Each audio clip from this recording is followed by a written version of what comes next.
First of all, thanks for joining. We're really excited, obviously, about the Small Lots Big Impacts initiative and really kind of making the jump between the first stage and the second stage, which is what we're going to talk about today, the RFQ. As many of you know, this is the first of a handful of informational sessions and also sort of meet and greet networking sessions that cityLAB's been organizing. You can find the information for that on our website, but we'd love for people who are interested in this session. I think there'd be a lot of great information coming in the forthcoming webinars. And then if you're also looking to network and sort of meet some great housing minds in LA, the two meet and greet events as well. So our flyers up on the website, there's a link to register for those. And we'd love to see you sort of in the full breadth of the events over the coming month. So to get started, first I'm going to introduce Abby King. Abby's a housing policy analyst with Mayor Bass's office and has been really one of the key members on the city team that we've been working with for the last sort of 18 months. So Abby's going to do an introduction and then she'll pass it over to me to talk a bit more about the details of the RFQ. Yeah, thanks, Manos, and hi everyone. Thank you everyone for being here. Super excited about this initiative. Just want to give a little bit of background on kind of how this came to be. So, like Mano said, I'm with the mayor's office, Mayor Karen Bass's office, and I'm on the housing team here. Um, this kind of all started with the mayor's executive directive 3, which she put out February of 2023.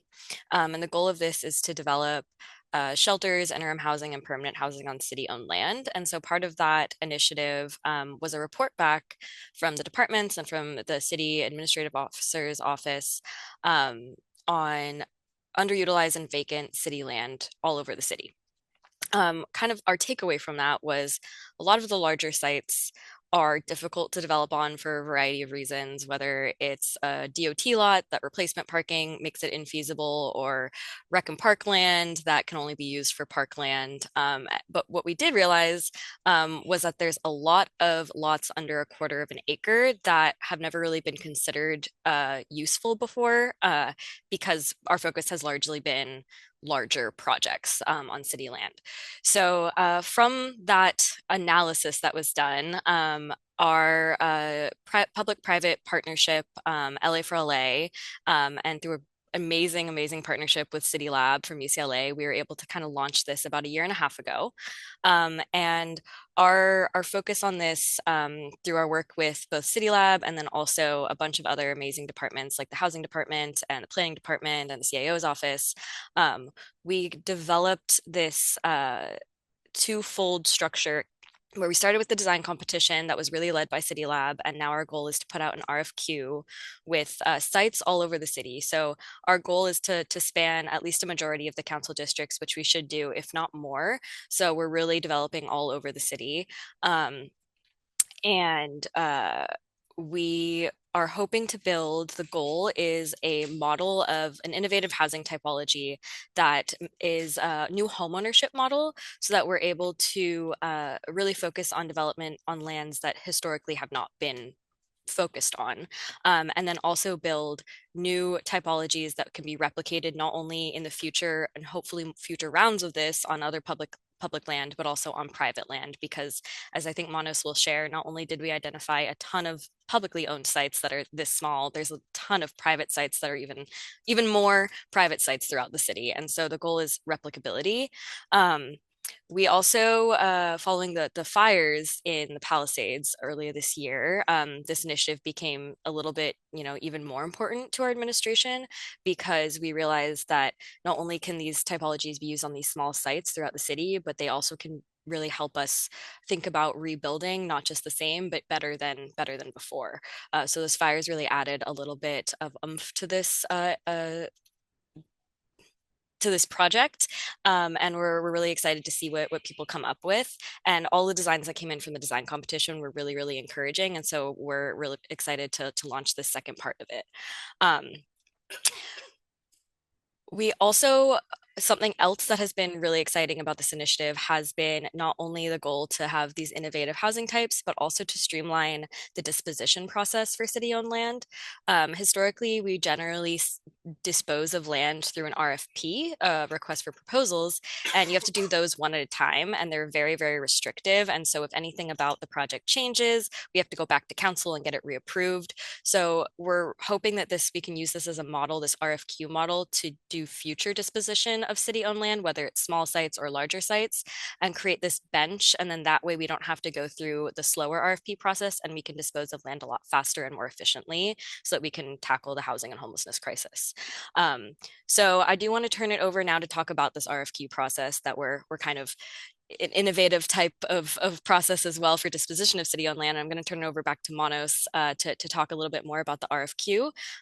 Thanks for having me be here, and I'm really excited to get into this. Great. Thanks, Abby, and thanks for all the work you've been doing. So just to give people a little bit of a sense, I'll talk for hopefully about 20 minutes, maybe a little bit more. That should leave 15 minutes or so for Q&A at the end. And like I said, we'll get to questions we don't get to live after the fact. So I'm going to share my screen here.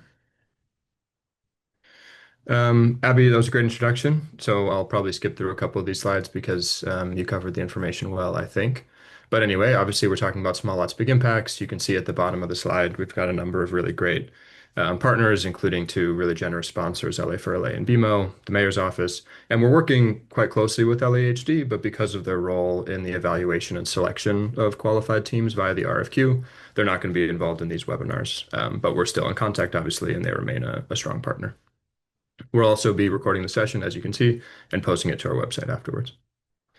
So just to kind of double tap on what Abby said, the whole initiative is really aimed at using a handful of city-owned lots. We're targeting 12 lots to go in this RFQ all across the city to really unlock development and to sort of demonstrate the feasibility of these smaller missing middle projects on private lots all across the city. These are two maps. I think many of you have seen them already in our competition documents or at the public event we had a couple of weeks ago. But so privately owned opportunity is really kind of incredible. There's 24,000 per our analysis, privately owned lots sitting all across the city that are currently vacant, that are already zoned for residential construction, and that are a quarter acre or less. So really the scale that we're looking at and the types of lots that can hold these kind of missing middle projects that we want to pilot on city land, kind of demonstrate their feasibility, and then hopefully this kind of construction, let's say, takes off all across Los Angeles. We're also, with that in mind, really trying to set up a new disposition process, like Abby was saying, that somehow mirrors the private market and will at least be familiar to people who are developing in that market too. Some of you might have also seen this slide as well, but this is really the thesis of the project. So we're trying to stand up mixed income homeownership opportunities. We're using these little lots to really, let's see, kind of explore homeownership in a way that the city hasn't been able to before. The way that this whole initiative is going to work is that via the RFQ, development teams are going to win land, sort of win the development rights to be able to build on parcels of city-owned land. Then the winning teams are going to go through the process of getting entitlements, getting the project fully approved. We'll talk a little bit about how we're going to help with that process and really be ready to break ground. And at the end of that, the city is going to sell its land to the winning teams. This is one way in which this initiative varies, quite substantially from other stuff that the city has done. And also from other initiatives that are not so much focused on homeownership. By selling the land to the winning team, the winning team is then able to, winning teams, let's say, are then able to sell their units for homeownership to subsequent owners and turn really a fallow city resource that's been sitting there for many years into a new homeownership resource and really a sustainable one as well. I'll talk a little bit more about that too. So here's where we are. A number of you on the call competed in, and many actually were winners from the design competition. We closed that in May, really gathered, actually over 300 really incredible ideas for how you might develop on a handful of lots in the city that were really representative of the type of lots that we're going to see in this RFQ. And what we're working on now is this development team RFQ. So we're planning for the release where we're aiming for end of August. It looks like it'll be probably early September now.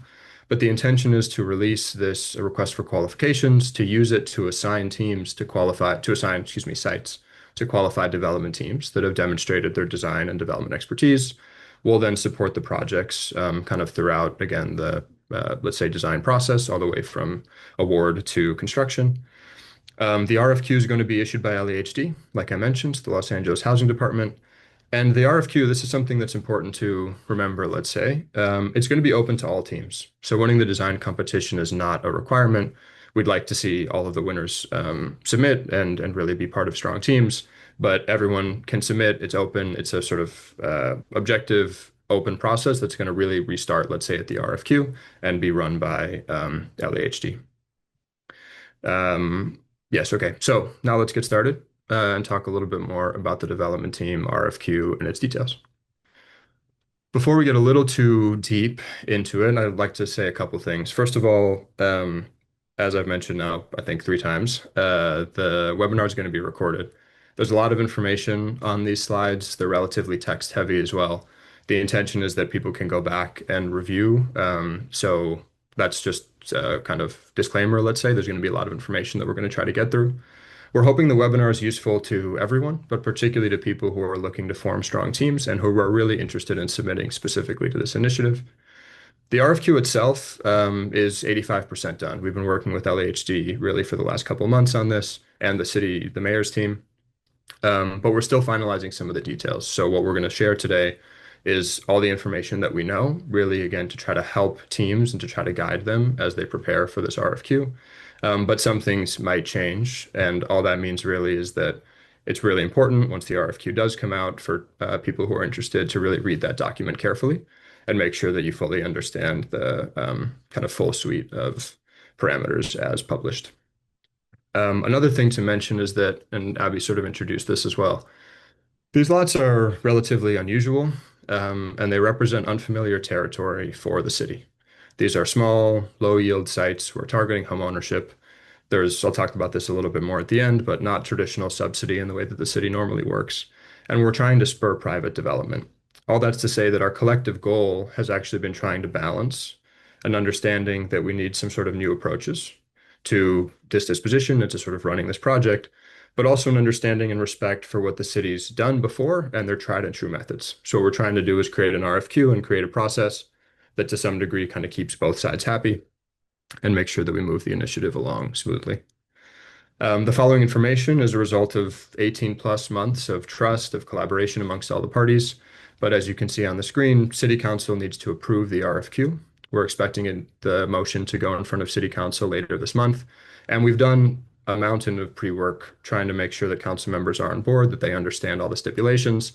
But just again, they're still subject to change. So make sure that you take a look at the final RFQ when it gets published. Finally, we'll answer questions at the end of the session. I'm sure you'll ask questions that we haven't thought about yet, so we'll answer some of them live, we'll answer some of them offline, and we'll make sure to raise major issues with our city partners so we can try to direct the RFQ and make sure that it's going to work for everyone as best as we can. The other kind of piece of information, let's say, to make understood is that the RFQ is going to identify teams that we will be able to work with. This is what Abby was mentioning before. Small lot development is complex, so what we've done is really try to build in flexibility. I'll mention that a handful of times in the presentation, but really focus on selecting strong teams. A kind of pithy refrain we use in the office sometimes is focusing on teams, not schemes, and really trusting those teams to be able to figure out solutions and kind of navigate through what's going to be a difficult development process. Another benefit of this RFQ approach is that ideas can change and respond to changing conditions.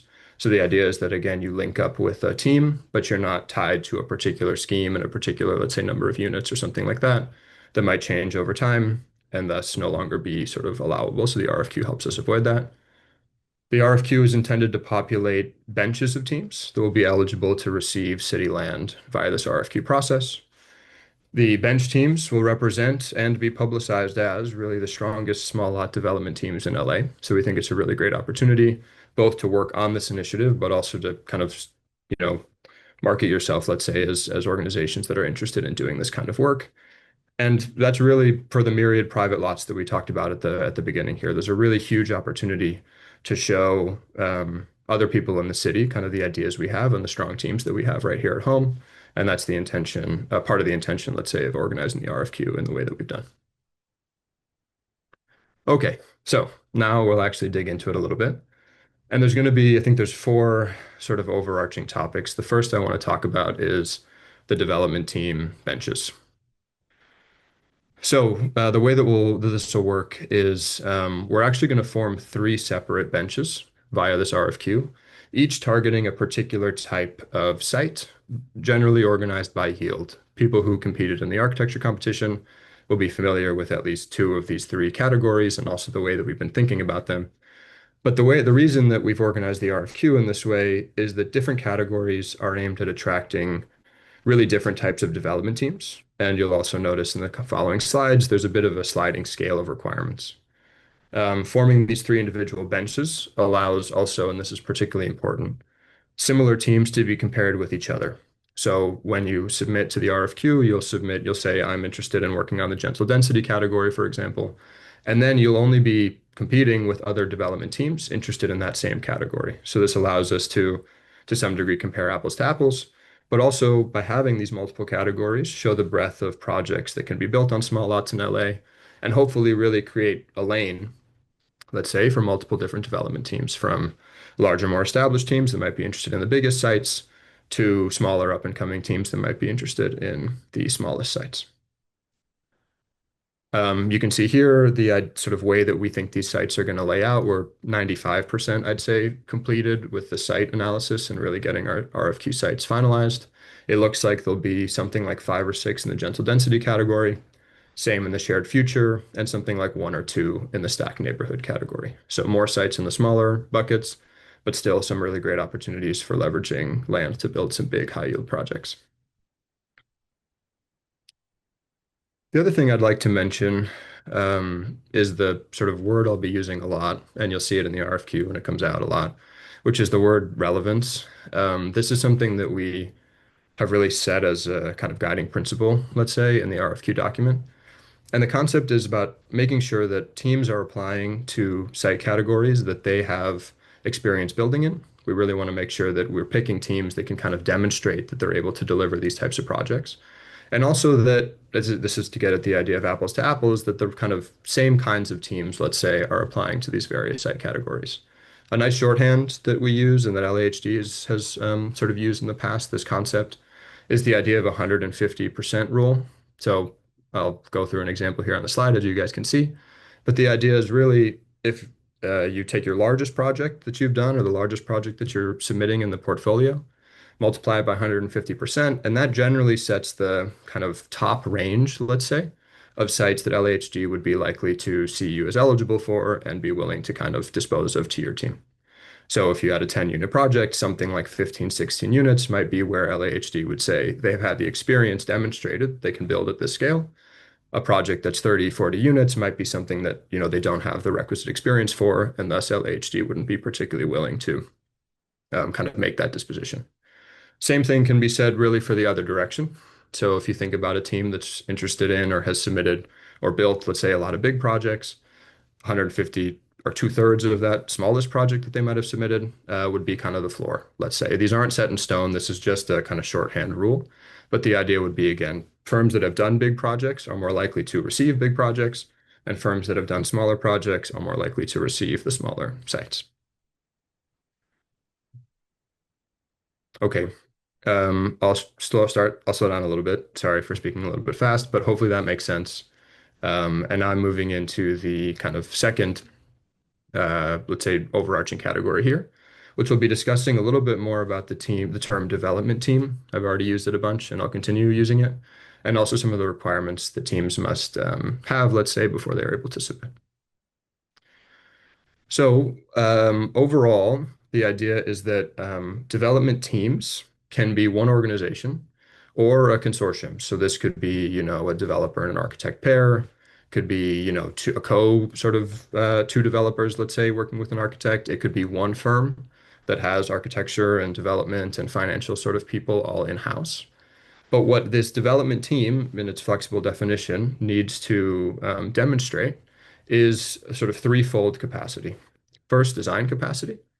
Second, development capacity. And third, financial capacity. These are really the three kind of core elements, let's say, of what might make a strong team and the core elements that LHD is going to be looking for. The way that I've organized this on the slide is that first bullet under each category is really what we're sort of looking for. So design capacity, showing that you've designed and built and kind of conceived of projects that advance the goals of the Small Lots Big Impacts initiative. Same thing with development, that you've actually developed and built projects like that. And the financial capacity idea is really trying to make sure that these teams have, sound financials so the city can confidently contract with them. Underneath, I'll talk about this a little bit more later, but you'll see kind of the ways in which The different components of the RFQ are going to be used to evaluate these qualities. So you'll demonstrate your design capacity in your portfolio and et cetera, et cetera. The reason that the financial capacity piece has an asterisk next to it is really we're still figuring out the final thresholds for the financial metrics you see on the screen, especially for the lower yield, site categories. So we're likely to use these same financial metrics of liquidity ratio and things like that because it's what, LHD has done in the past and as part of, again, making sure that the city feels confident contracting with these teams. But really setting that bar at the sort of right level to attract smaller teams is something we're still working on with the LAHD team. Whether or not this is helpful, I just want to give a sense of the likely requirements for the largest category, the stack neighborhood sites, because those most easily map to previous LAHD initiatives. For those sites, the available and undrawn line of credit threshold that we're targeting is $500,000. The liquidity ratio greater than or equal to 1. The debt to equity ratio less than or equal to 3.5. And liability insurance of at least $1 million, but that's actually subject to determination by the city's risk manager. That's probably too much information. That's all just to say that we're working on really dialing in these requirements for these various different categories, the small, the medium, and the large. But really trying to kind of make sure that the city is happy enough with the development teams and willing to lend to them and to contract with them, and that the teams are able to sort of enter this RFQ and have the documents required to do so.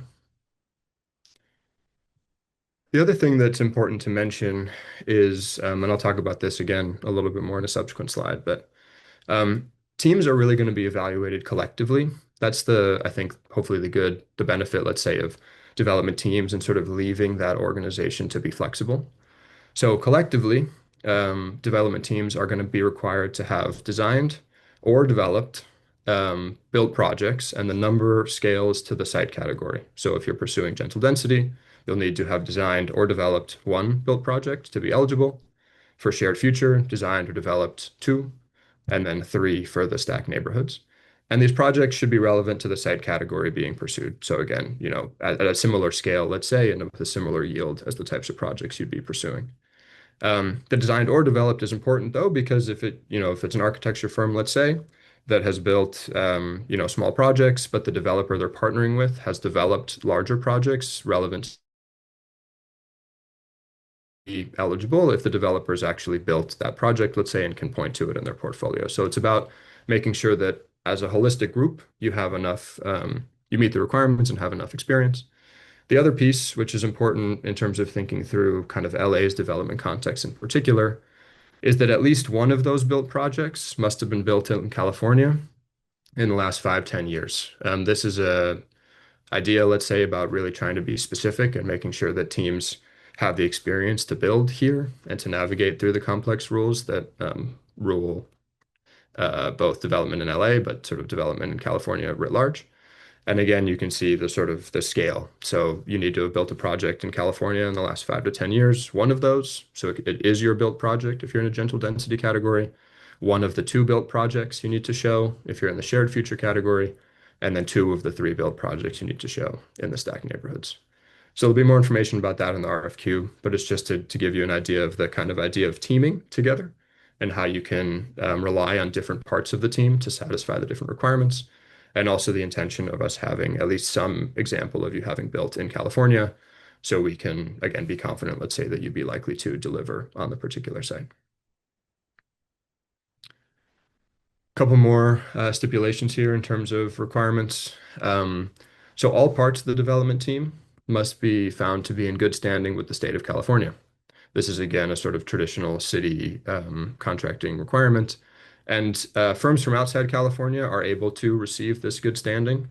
The 2 documents that you'll need is something called a California entity number and certificate of good standing. You can get those if you're in good standing with your own locality. So if you're a team from Illinois or something like that, you'd be able to. More information can be found on the Secretary of State's website and the Department of Industrial Relations website.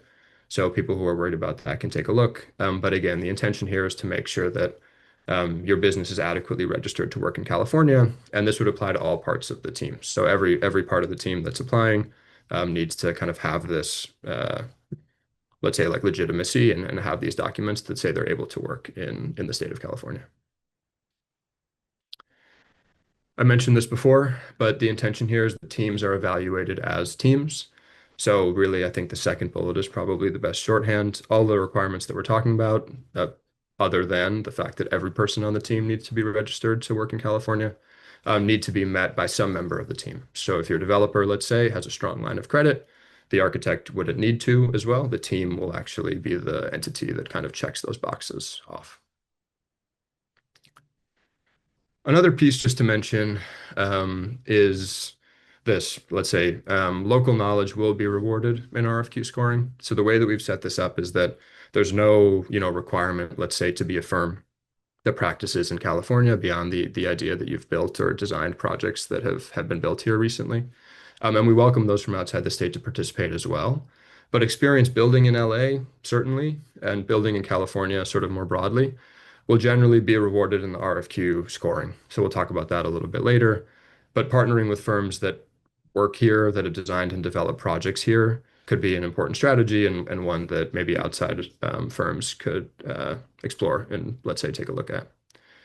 That's just because it makes a lot of sense, let's say, for the city to choose teams that have recently built housing projects of a relevant scale and in a relevant context to the ones that are going to be in the RFQ. It gives everyone more confidence that you're likely to deliver and that you sort of manage the, complex housing ecosystem that is Los Angeles.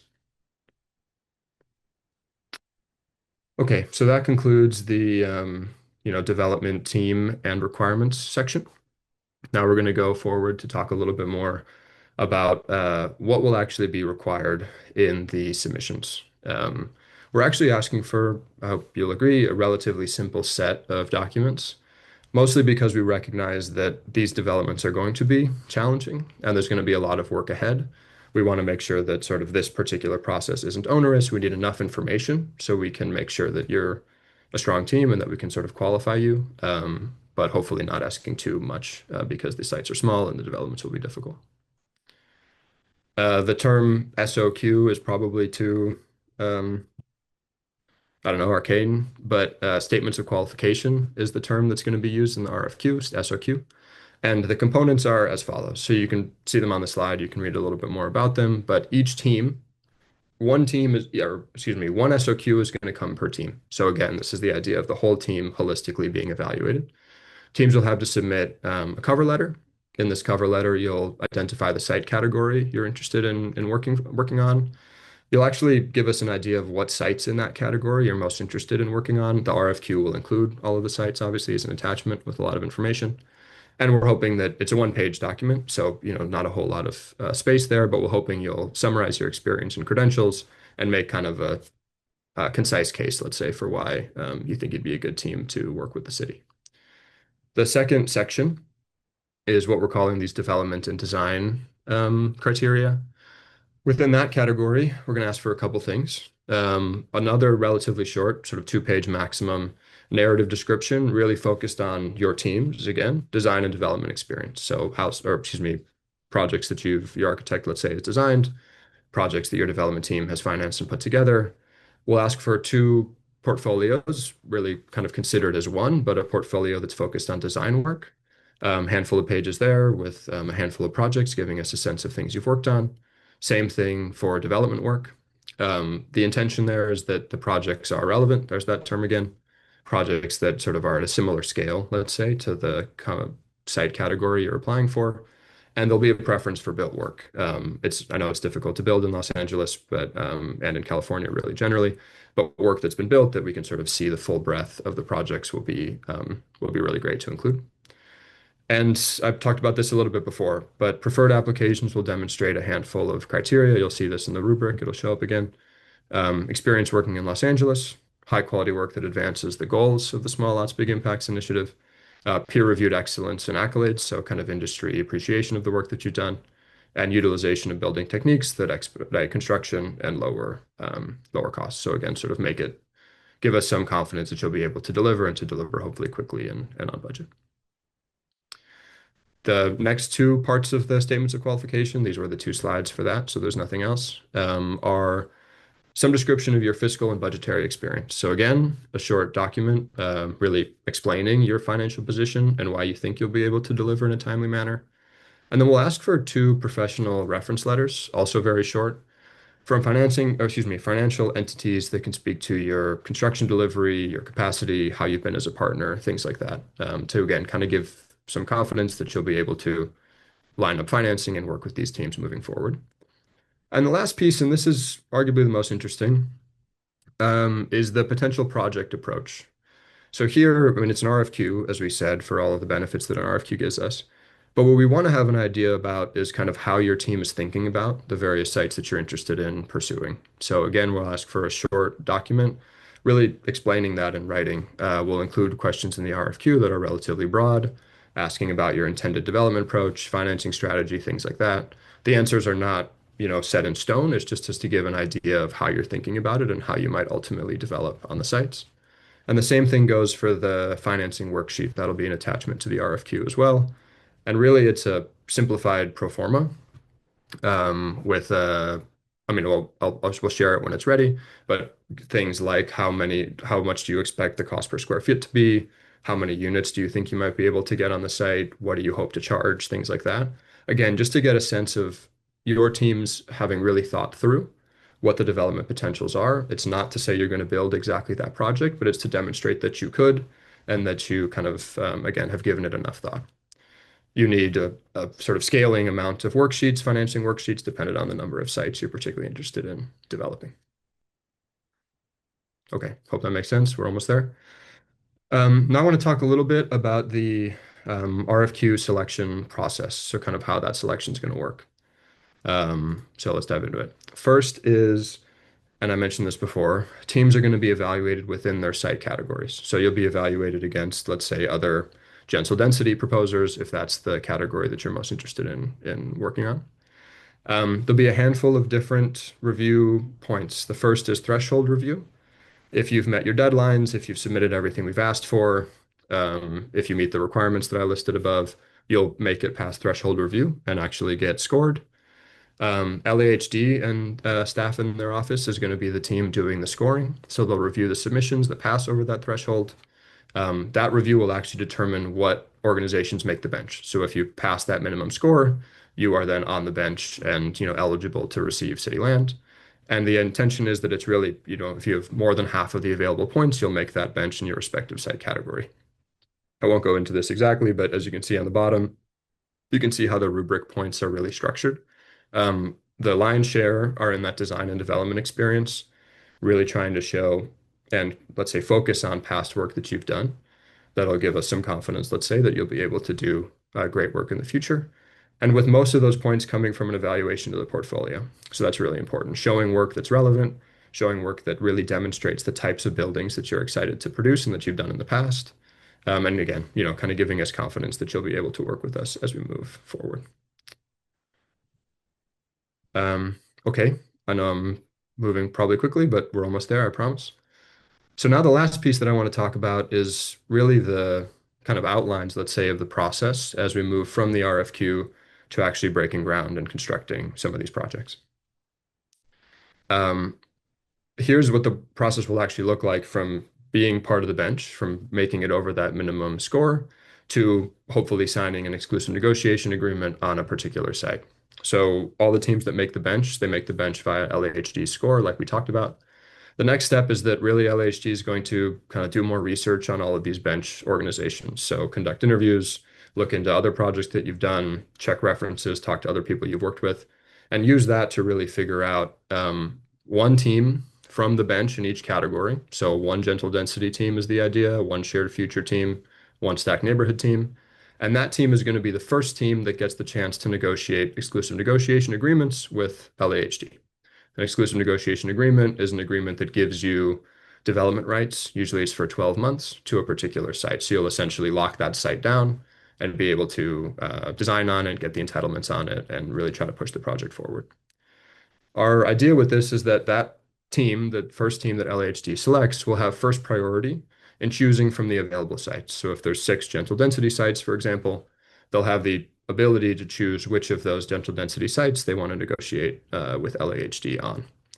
Assuming they don't claim all of them, then the remaining sites will be assigned to other people on the bench via the same process, and more exclusive negotiation agreements will be signed with LAHD and the team. This is the benefit of the bench, one of the benefits of the bench, the ability to kind of match sites with teams, to be flexible if some teams don't want particular sites, let's say, to offer them to other people on the bench. And we're hoping that with this process, all sites will be claimed, or at the very least, all people who've made the bench will be negotiated with. So some sites might fall through if no one's interested in building on them, but we're confident that all of them will find a home. Once we've LHCs selected the teams, signed DNAs, sort of all of the sites in the RFQ have that contract signed. This is where we'll really move into entitlement and development, and this is where we're hoping to really assist teams as they move forward. In terms of development assistance, those are a handful of ways in which we've already really helped and plan to help as we move forward. We've completed, with the help of partner, who's a really amazing engineering firm, and First American Title, a suite of due diligence documentation. These are going to be attached to the RFQ. We've used this information to actually help us select sites as well. So we're really moving forward with sites that are kind of as buildable as can be. Wool, cityLAB, and the wider team will continue facilitating kind of conversations with the city, with council districts, with city planning, and with other agencies as teams are sort of moving and trying to get the ball rolling, let's say, on their projects. And last, which is what Abby mentioned, is the benefits we get from Executive Directive 3. So because these are publicly owned lots and they will remain as such through the entitlement process, we'll get the benefits of entitlement streamlining in that document, and mayor's staff will really, assist these projects as they go through. So we're really hoping to have an accelerated entitlement timeline and a lot of city attention on making sure these projects continue to move through the process. In addition to the development assistance, we're also intending to offer some financial assistance. And you'll notice I said intending just because both of the things on the slide are still slightly pending.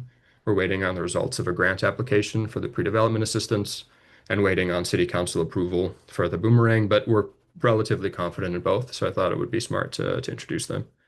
The first would be Genesis LA, really fantastic community development financial institution who we've partnered with really since the beginning, is working on a program to provide pre-development assistance, primarily to the smaller sites, so the gentle density and shared future categories.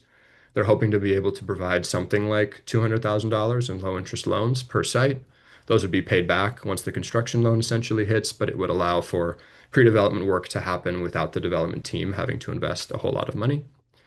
And the land sale boomerang might be the most, I don't know, exciting part of this, and we're really hoping that City Council agrees, which is the way in which the actual land value and the land sale value will revolve around to help development. So the way that this is going to work, we mentioned that the sites are going to be sold. The intention is that they're actually sold at fair market value. So let's say appraised LHD does an appraisal. The appraisals are also going to be in the RFQ as done by partner. They might change slightly when LAHD does them, but at least you'll have a sense. And the idea is that let's say the site's $500,000. Development team puts together a project, they get all the approvals, they get the site, they pay $500,000 to the city. That money would immediately go into the housing department's existing homeownership assistance programs. They have two, as you can see on the slide. One's called the Low Income Purchase Assistance Program. The other is called the Moderate Income Purchase Assistance Program. You can see kind of the AMI range, the income range that they're aimed at. And then that money immediately sort of turns around and helps provide down payment assistance to make some of the units in the small lots projects more affordable. So that's the idea that we have in this sort of boomerang, and the way that we've really tried to set up this initiative. So the city takes a land resource. Indeed, they get rid of it. They sell it to a development team, but it converts into a financial resource that can actually kind of revolve around and continue to fund owners as they live in the project. So really excited about both of those and committed to providing them, but I'm not able to say for certain just yet. Okay, last slide. Um, just so people know, in case this was a question on your minds, the reason that one of the reasons we're able to move through with this kind of unique disposition process is the land falls below the Surplus Lands Act's minimum size. So there's actually no mandated affordability requirements. We're expecting and hoping that teams are able to deliver at least a handful of units in each project in that sort of 80 to 120 AMI band. In some cases, maybe up to 150.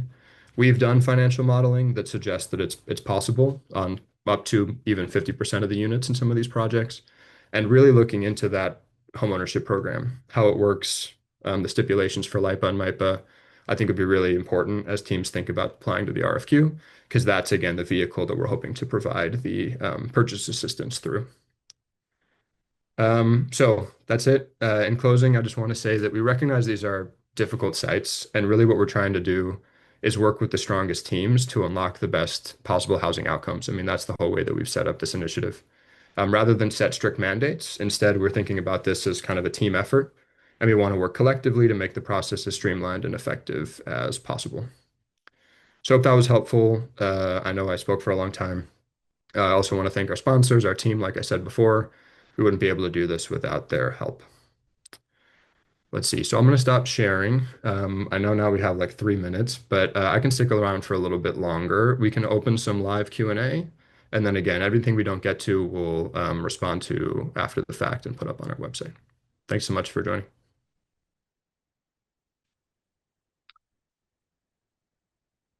Let's see. Okay, I'll just jump into a couple questions. Jump off if you guys need. I know we're just about at time. Again, we'll get to them when we get to them. First question here is, we'd like to understand if architects can respond as a joint venture with another architect team. Sure. Yeah, we'd be happy to see that. I mean, that could be one way in which a less experienced team, let's say, partners with a more experienced team, or a foreign team, or one from outside LA partners with one from Los Angeles. So yes, that's totally okay, and we'd be happy to see that. Can an office be on two or more development teams? That's an interesting question. Um, Let's see. I think that's probably one we've got to take back to the whole city group. We'll respond to that one offline and see if we can give some more guidance. Um, when in the process will the city sell the land to the development team? Will it be post entitlement approval? Yes.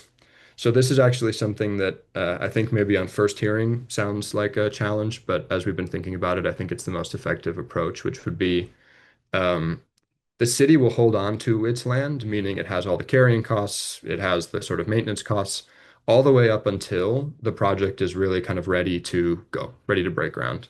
In the interim, this is why we're really hoping to provide pre-development assistance. Teams will try to get their entitlements secured. We'll work on gathering financing. We'll be helping again with the coordination with the council members and making sure that everyone's on board. And it's sort of at that last point, once the project is really ready to go, that the actual land sale is going to happen with LAHD. There's a couple more contract pieces in there that happen in between the ENA and the land sale, but that'll be in the RFQ. And I think that's a question also just for the process as we move a little bit further. Let's see what else here. There's a question for you, Abby. I don't know if you want to jump in on that one. Yeah, so the question is, will city departments that have approval over developments be briefed and on board for this pilot project? The answer is yes. We've already met with a good number of them, including the housing department and the planning department. Yeah, But I also, within the mayor's office, we have contacts with all of those departments, and so we'll likely brief them all on this project once we get a little bit further along. And if anything does come up during the entitlement process, the mayor's office is here to help make any connections that are needed. great. Another question here, which is pretty interesting. Do the design and development projects have to be new construction or can they be rehabs? Um, so all of the sites in the initiative, minus potentially one, are vacant. So we'll be seeing new construction actually be built. I think it would be preferred if the projects that the team has done before and that are in the portfolio are new construction. But if you think that you have some rehabilitations or things like that that are at a similar scale, that seems relevant enough to include in your documentation. I'd say there's a preference, let's say, for new construction, but not a, strict no on some sort of a rehab or anything like that. Um, the pre one question here also is the pre-development assistance extended to non-competition winners? There might be there's maybe two questions in that. The first would be, I presume you're asking about RFQ sort of winners, right? The teams that are actually sign ENAs with LAHD to be able to build on the lots. Those are the teams that will receive the pre-development assistance. So if there's not a contract signed with LAHD and there's not kind of a project, let's say, actively happening on the city land, then the rest of the teams won't receive the pre-development assistance. They wouldn't be sort of able to access that. But the other question, I guess, the other thing I wanted to highlight is that it's not only for architecture competition winners. I don't know if that was part of the question, but again, it's for teams that have signed DNAs and are actively working with LAHD on developing some of these projects. Um, okay, another question here is about the fair market determination, which is a good one. So we, like I said, I think I mentioned it. We've been working with a organization called Partner, engineering firm, and they have fully licensed, authorized appraisal people on the team. So we've asked them to conduct appraisals, and they've done that, and they're finishing them up kind of as we speak. So in the RFQ document, you'll have an idea, generally using kind of market comparisons and other sales that have happened in the neighborhood at the market value that at least Partner sees. In advance of the land sale, the housing department, LAHD, will essentially repeat the process using their own consultant. So, there's some chance that the numbers shift, but Partner has done this officially. They've done it in a strong and sort of legitimate way. So we have the information in the RFQ, and hopefully that'll provide good guidance. LAHD will do it again. They need to actually do it within, I think it's 3 months of a land sale, in order to sort of have the deal move through efficiently. So it's a requirement for LAHD to do it again. But Partner's done a good job, and we expect those numbers to be pretty reasonable. Um, Let's see, what time is it? Maybe let's do another one or two questions, Abby, and we can end at 11:30 or 11:50, excuse me. Um, okay, here's an interesting one too. Does the 150% shorthand apply to the architect or the developer? Good question. I would say really it would be more on the development side of the equation. So kind of what projects has the developer delivered? But I think it's a good shorthand for everything. Just in terms of thinking, I mean, the logic would extend to an architecture firm, let's say, that's only designed single family homes, might also face maybe less headwinds, but similar headwinds when trying to design, let's say, a 10 or 15 unit project in the same way that the developer would. So we'd like that 150% shorthand to generally be for both teams or for both parts of the teams. So the architecture submissions and the developer submissions are relevant and again at the right sort of scale. But okay, I would say probably more of a focus on the development side of the equation for that LAHD shorthand.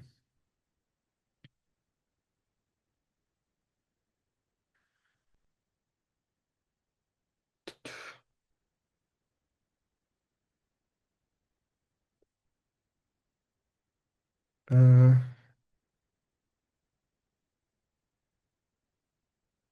okay, let's see. The other thing that maybe this is related to a question that sort of just showed up for us, but the we'll be recording everything and posting all the webinars online, so that's one thing. The handful of networking events are intended to be in person. We'll try and also record as much as we can of those, the short presentations and things like that, so we can share. But the question was whether we'd be able to share a list of interested developers.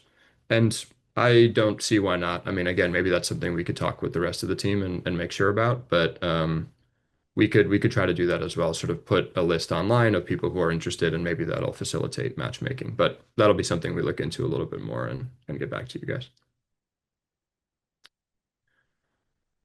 Okay, I think that might be that. Thanks everyone for coming. Sorry for holding you for a little longer than we said, but I promise you we'll take a look at the rest of the questions. We'll answer those offline and get them on our website. And we'll also post the recording as soon as we can so you can refer back to this. I hope that was helpful. I hope I see some of you at the forthcoming events and hope you remain interested in submitting. We're really excited about this.